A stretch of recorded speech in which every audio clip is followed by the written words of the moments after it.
রাত অনেক গভীর, পুরো পৃথিবী যেন ঘুমিয়ে পড়েছে। ঘড়ির কাঁটা টিকটিক শব্দ করছে, আর একজন মানুষ একটা অন্ধকার ঘরে একা বসে আছে। তার নাম কেউ জানে না, সে বিখ্যাত না, সে আলেম না, সে শুধু একজন মানুষ। হঠাৎ তার মনে একটা প্রশ্ন জাগে, যদি এই রাতটাই আমার জীবনের শেষ রাত হয়? এই প্রশ্নটা সে আগে কখনো নিজেকে করেনি। চোখে অজানা ভয় নয়, বরং অদ্ভুত এক কৌতূহল।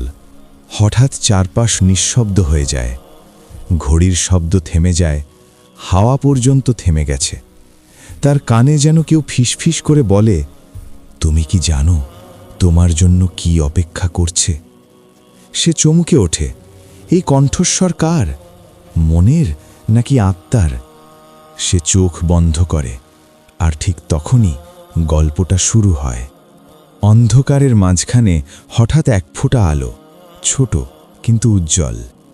আলো থেকে একটি আয়াত ভেসে আসে, আমি আমার নেক বান্দাদের জন্য এমন কিছু প্রস্তুত করে রেখেছি যা কোনো চোখ দেখেনি, কোনো কান শোনেনি এবং কোনো হৃদয় কল্পনাও করতে পারেনি। সূরা সাজদা 32-17। সে নিজের অজান্তেই বলে ফেলে, এটা কি জান্নাত? আলোটা একটু বড় হয়, কণ্ঠস্বর আবার শোনা যায়, জান্নাত কোনো কল্পনা না, এটা প্রতিশ্রুতি। তার সামনে দৃশ্য বদলাতে থাকে। সে দেখে অসীম প্রশান্তি, কোনো দৌড় নেই, কোনো হারানোর ভয় নেই। একটা সত্য ধীরে ধীরে তার হৃদয়ে ঢুকে পড়ে।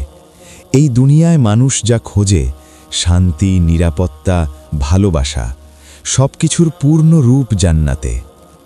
রাসূল সাল্লাল্লাহু আলাইহি ওয়াসাল্লামের কথা ভেসে আসে, জান্নাতে এমন জীবন যেখানে কোনো দুঃখ নেই, কোনো ভয় নেই। সাহি মুসলিম। তার বুক হালকা হয়ে আসে। এই দুনিয়ায় সে অনেক কষ্ট চেপে রেখেছে, কিন্তু এখানে কোনো বোঝা নেই। সে প্রথমবার ভাবে, যদি আমি সেখানে পৌঁছতে পারি। কিন্তু হঠাৎ আলো থেমে যায়। কণ্ঠস্বর জিজ্ঞেস করে, কিন্তু তুমি কি জানো সবাই কি একই জান্নাতে যাবে? এক মুহূর্ত নীরবতা। জান্নাতেরও কি স্তর আছে? আর সর্বনিম্ন জান্নাত কেমন? তার চোখ খুলে যায়। ঘড়ির কাঁটা আবার চলতে শুরু করে, কিন্তু সে আর আগের মানুষ নেই। এই ছিল শুধু ডাক। আসল যাত্রা শুরু হবে পর্ব 2-এ।